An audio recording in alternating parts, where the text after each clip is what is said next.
কতদিন ধরে আমার বরটা বলছে বেগুন পোড়া খাবে, কি যে করি। শালা পাশের বাড়ির বুড়ির গাছে বেগুনটা ভালো হয়েছে, আর শালা বুড়ির গাছে বেগুনটা চুরি করে। একা একা আর ভাল লাগে না বাবা। বাইরে মনে হয় কিসের আওয়াজ আসছে। না যাই একবার বাগান থেকে ঘুরে আসি।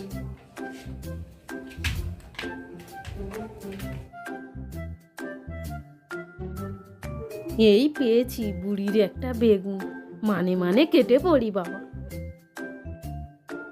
কে রে, খেন্তির মা নাকি? মানে মাসিমা, মানে ক্ষমা করে দাও প্লিজ, আমাকে ক্ষমা করে দাও please please please please. Hello, তোর স্বভাবটা এখনো গেল না না রে চুরি করা? যাব না বেগুন তুলিতে ও মাসিমা।